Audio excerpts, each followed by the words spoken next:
ऐसी जेल उनके पूरे खानदान में किसी ने नहीं काटी जैसी जेल इमरान खान काट रहा है। और जितना जुल्म इमरान खान के ऊपर हो रहा है, आप लोग ये जुल्म सोच भी नहीं सकते। हाँ, ये जरूर है कि जुल्फिकार दी भुट्टो फांसी चढ़ गया, मुश्किल तो जुल्फिकार दी भुट्टो ने देखी, बेनजीर भुट्टो ने कुर्बानी दे दी। जरदारी तो बेनिफिशियरी रहे इन मामलात के, वो के जरदारी ने जेल काटी, लेकिन वो जेल ऐसी नहीं थी जैसी जेल इमरान खान काट रहा है। उसकी बीवी भी साथ जेल में है, उसके रिश्तेदार भी जेल में, उसकी बहनों को रोजाना बुलाकर जलील किया जाता है। जरदारी साहब की मुलाकातें होती थी, यहाँ मुलाकातें भी रोक दी गई हैं। ये आसान नहीं है। पाकिस्तान तहरीक इंसाफ ने नाजरीन जो एहतजाज है उसको तेज किया हुआ है। आहिस्ता आहिस्ता एहतजाज की शिद्दत बढ़ रही है। कराची में लोग निकले, उन्होंने एहतजाज किया, लाहौर में लोग निकले, उन्होंने एहतजाज किया। कुछ जगहों पे लोग बंद करते हैं, फिर खुल जाता है, फिर बंद कर देते हैं, फिर खुल जाता है। तो अब ये वाली हिकमत अमली से लोगों ने इलाकों की शाहराहों की बंदिश शुरू की है। अब खैबर पख्तूनख्वा से जो पंजाब के सारे रास्ते हैं वो लगभग सारे बंद हो चुके हैं।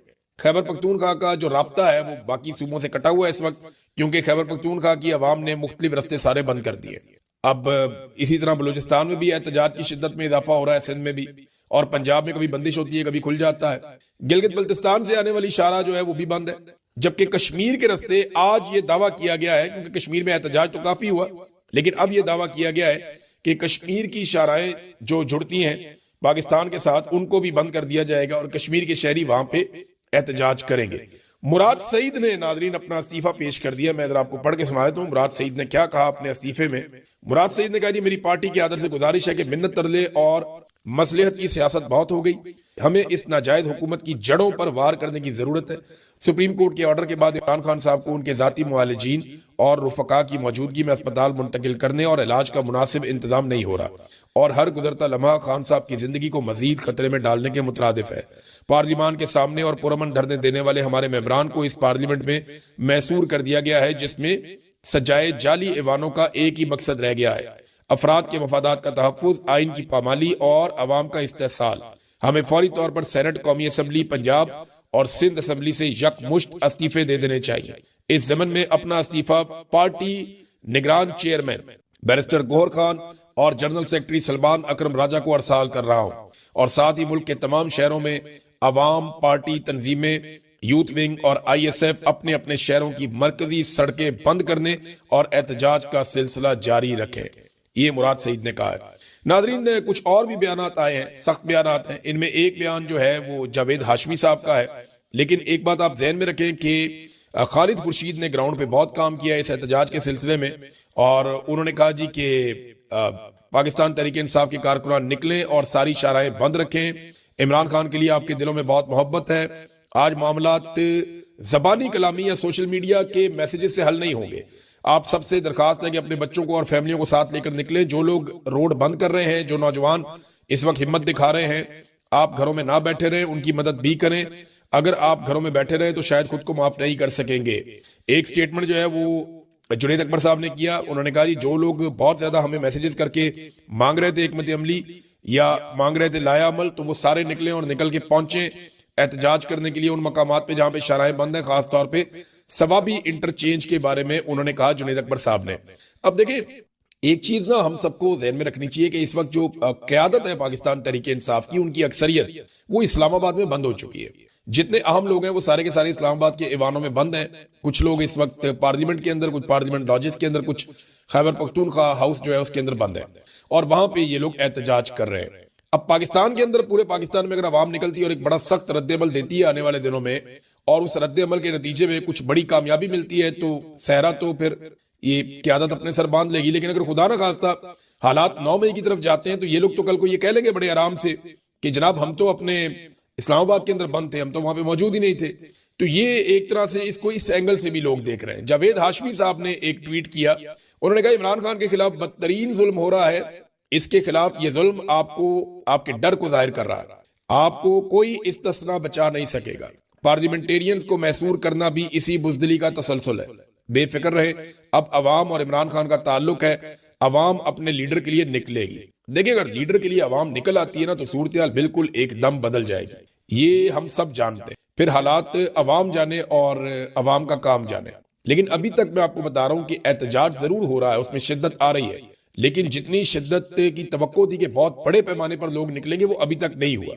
अब देखते हैं कि आगे चलकर क्या होता है। एतजाज एहसन साहब ने कहा इमरान खान को फौरी रिहा करें और रिहाई के बाद इमरान खान अपना इलाज खुद करवाएगा, हुकूमत का इससे कोई ताल्लुक नहीं होना चाहिए। पाकिस्तान तहरीक इंसाफ ने इमरान खान साहब के लोगों ने एक दरखास्त दायर की है इमरान खान साहब की जमानत के लिए कि उन्हें जनाब रिहा किया जाए ताकि वो अपना इलाज करवाएं, उनकी तबीयत ठीक नहीं। अब इस पे इमरान खान साहब का रद्दमल क्या आएगा ये तो आप तब देखेंगे जब इमरान खान साहब के सामने ये बात रखी जाएगी। फर्ज करें अदालत कह भी देती है तो क्या वो अपनी अहलिया के बगैर उन्हें जेल में छोड़ के बाहर आ जाएंगे? इमरान खान साहब का प्रॉब्लम उनकी आंख है।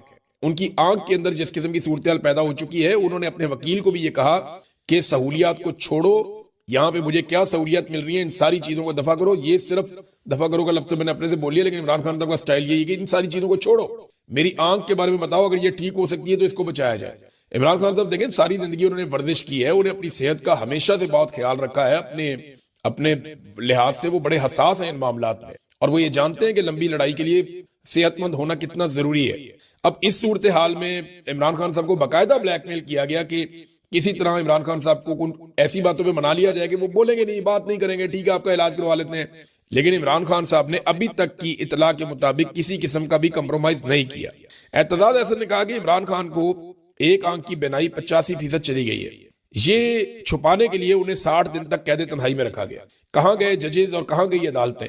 ये याद रखना चाहिए कि क़यामत वाले दिन आंख के बदले आंख देना पड़ेगी, ये बात ठीक है। और हाफिज़ कुरान है आर्मी चीफ, उनको तो पता होना चाहिए कि क़यामत वाले दिन आंख के बदले आंख ही देनी पड़ेगी। आप जो मर्जी कर ले, अल्लाह रब्बुल इज्जत का इंसाफ होना है। बार कौंसल्स ने हल्की बुल्की आवाज उठाना शुरू की है। नादरीन, वकला कहीं कहीं आवाज उठा रहे हैं। पाकिस्तान बार कौंसिल ने भी तशवीश का इजहार किया। उन्होंने कहा जी इमरान खान साहब का जो है उनकी मर्जी के बेहतरीन डॉक्टरों से मुआयना करवाएं और तिब्बी सहूलियात उनको फराहम की जाएं। अब नादरीन, एक बारीक वारदात पाकिस्तान में डाली जा रही है, थोड़ा सा मैं आपको इसके बारे में बता दूं। एक तो जियो न्यूज ने 3 मरतबा, मैंने खुद ऐसे क्लिप देखे हैं जिनमें जियो न्यूज ने ये प्रोपेगेंडा फैलाया कि जनाब ये कहा जा रहा है इमरान खान के हामियों की जानिब से, जनाब ये कहा जा रहा है, वो कहा जा रहा है कि इमरान खान साहब की जेल में मौत होगी। ऐसी कोई बात इमरान खान के किसी हामी ने नहीं कही। ये जियो न्यूज कौन सा प्रोपेगेंडा चला रहा है? ये क्यों ये बातें बार बार कर रहे हैं? एक दफा उनके एंकर ने कहा, एक दफा परवेज रशीद ने कहा, एक दफा एक और ने कहा, और वो बार बार ये बात करते हैं इमरान खान की मौत की खबर जनाब जेल से ये फैला दी जाती है। किसने फैलाई?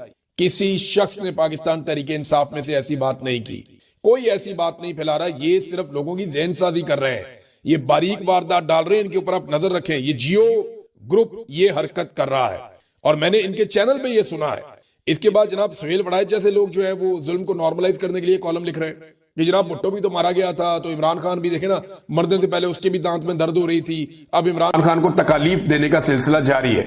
इसमें जो मेरे पास स्टेटमेंट है, एक तो इमरान खान साहब की बहन नौरीन खान, उन्होंने इमरान खान के बारे में गुफ्तगू करते हुए कहा कि जिस तकलीफ में इमरान खान को रखा है इसकी मिसाल पाकिस्तान की सियासत में नहीं मिलती, और ना रोशनी है, ना बिजली है, और ना ही सही खाना दिया जा रहा है, सही पानी दिया जा रहा है। तो इमरान खान साहब को बहुत परेशान किया जा रहा है, उनकी सेहत भी खराब हो रही है, उनकी बहनों के बकौल। इमरान खान साहब के एक दोस्त भी हैं, सीनियर सहाफी भी हैं, हमने उनसे काफी सीखा भी। हारून रशीद साहब जो हैं बड़े सीनियर जर्नलिस्ट हैं और पुराने लिखाड़ियों में से एक हैं। उन्होंने कहा कि इमरान खान की तौहीन की कोशिश की जा रही है, इमरान खान को बदबूदार पानी दिया जा रहा है, खराब खाना दिया जा रहा है, इमरान खान का वजन कम हो रहा है। क्या ये कोई इंसानियत है? यानी एक तरफ पार्टी में लड़ाइयां चल रही हैं कि सरमायादार को लाना है या नहीं लाना, दूसरी तरफ पार्टी के लीडर के साथ क्या हो रहा है कि इस पे कोई आवाज उठा रहा है या इस पे कोई बात हो रही है, तो हमें तो दिखाई नहीं दे रही कोई बात हो रही हो। पाकिस्तान तहरीक इंसाफ ने क्या इसके ऊपर कोई स्यापा किया? नवाज शरीफ साहब के प्लेटलेट्स का मामला जाली था, सारी दुनिया जानती है, जाली था, मजाक ही बन गया। नवाज शरीफ साहब के जाली प्लेटलेट्स गिरे थे तो हर 10 मिनट के बाद एक प्रेस कॉन्फ्रेंस होती थी PMLN की, हर 5 मिनट के बाद एक ट्वीट आता था, हर थोड़ी देर के बाद मीडिया के ऊपर फट्टे चलते थे, हर थोड़ी देर के बाद जो है वो ब्रेकिंग्स आ रही होती थी सोशल मीडिया पे। यहां इमरान खान साहब के साथ क्या कुछ नहीं हो रहा, लेकिन उनकी पार्टी इसके ऊपर कोई भी लायबल बनाने में या बात करने में कामयाब नहीं हो रही। पाकिस्तान तहरीक इंसाफ जो है वो किसी भी चीज के ऊपर हुकूमत को टफ टाइम देने में कामयाब नहीं हुई। मिसाल के तौर पे मैं आपको एक चीज दिखाता हूं, आप ये देखें, ये पेट्रोल के हवाले से पाकिस्तान तहरीक इंसाफ ने, अब थोड़ा सा ये अजीबोगरीब है लेकिन अब सुनने आपके ये ऐसा लगता है कि इससे बड़ी तहरीक चल ही नहीं सकती पाकिस्तान की तारीख में जो पाकिस्तान तहरीक इंसाफ ने चला दी, क्योंकि शेख वकास अकरम साहब ने एक फोटो को ट्वीट कर दिया है।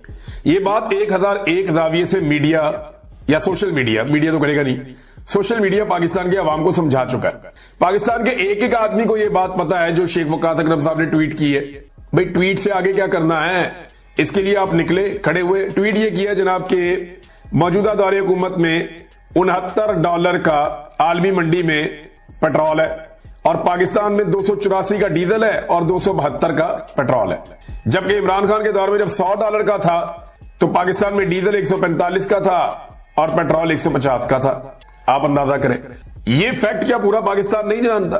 पाकिस्तान का एक एक बच्चा जानता है, हर एंगल से उन्हें बता दिया गया है, लेकिन प्रैक्टिकली किया गया पाकिस्तान तहरीक इंसाफ ने इसके खिलाफ? क्या किसानों के लिए निकली, मजदूरों के लिए निकली, गरीब आदमी के लिए निकली, बेरोजगारों के लिए निकली, चीनी के खिलाफ निकली, आटे के खिलाफ निकली, बिजली के खिलाफ निकली, गैस के खिलाफ निकली, पेट्रोल के खिलाफ निकली?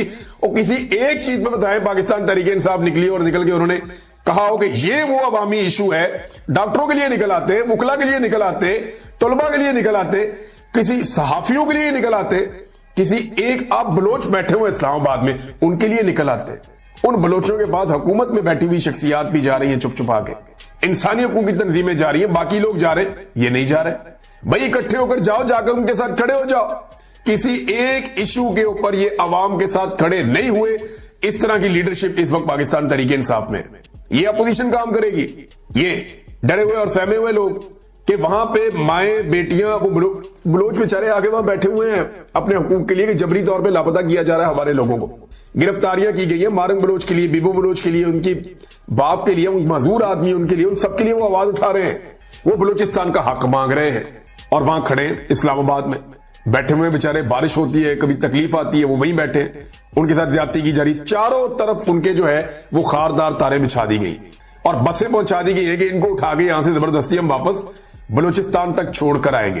कैसा जुल्म और जबर है जो इनके साथ किया जा रहा है। वहां इंसानी हकूक की तंजीमें खड़ी हैं, थोड़े बहुत लोग गए हैं, इस्लामाबाद को कॉल किया और उन्होंने कहा जी इस्लामाबाद के लोग निकलें और आए और आकर हमारी मदद करें।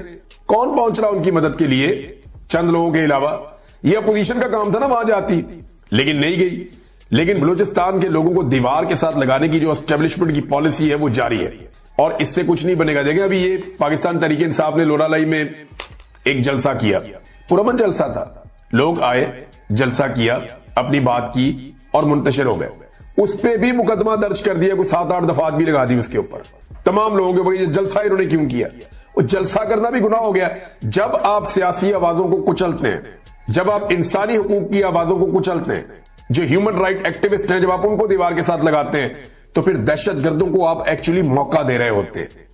इतनी सी बात पाकिस्तान की एस्टेब्लिशमेंट को समझ नहीं आ रही कि जितना ज्यादा आप सियासी आवाजों को कुचलेंगे, जितना ज्यादा आप जमहूरी आवाजों को कुचलेंगे, उतना ज्यादा मौका मिलेगा और तकवीयत मिलेगी दहशतगर्दों को।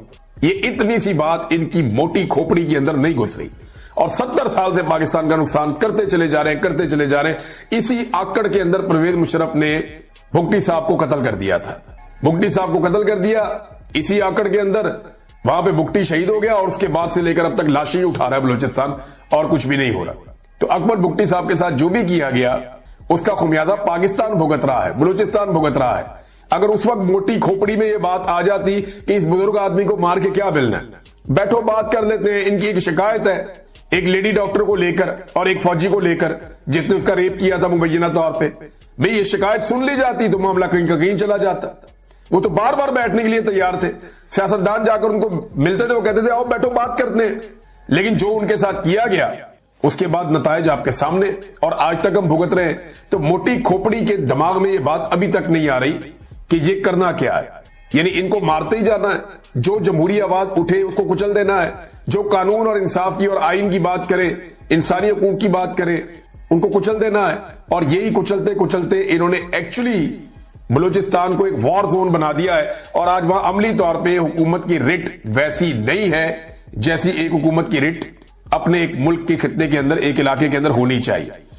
बहरहाल अब ये वहां पे बसें पहुंचा दी गई हैं, खारदार तारे लगा दी गई हैं। पाकिस्तान का मीडिया बिल्कुल कवरेज नहीं कर रहा, बिल्कुल कवरेज नहीं कर रहा। हालांकि इस मामले में पाकिस्तानी मीडिया को कवरेज करनी चाहिए थी। मारंग बलोच साहबा ने एक ट्वीट किया है, उनके अकाउंट से ट्वीट हुआ एक्चुअली। और डॉक्टर मारंग बलोच और बलोच यकजहती कमेटी की क़यादत के रिमांड में 15 रोजा तौसी से बलूचिस्तान में अदालत की हैसियत मजीद अयां हो गई है। डॉक्टर मारंग बलोच और बलोच यकतहती कमेटी की क़यादत गुज़िश्ता 4 माह से गैर कानूनी तौर पर कैद हैं। इस तमाम अरसे में अदालत और मुअज़्ज़िज़ जज साहिबान अदालती गैर जानिबदारी और इंसाफ के तकाजे पूरे करने में मुकम्मल तौर पर नाकाम रहे। हर फैसला जानिबदारी और नाइंसाफी पर मबनी था, जिससे बलूचिस्तान में अदलिया की हालत और हैसियत मजीद अया है। आज डॉक्टर मारंग और उनके साथियों को चोर दरवाजे से कोर्ट रूम में पेश किया गया ताकि हमारे वकला को रसाई ना मिल सके, लेकिन इसके बावजूद हमारे वकला वक्त पर पहुंच गए।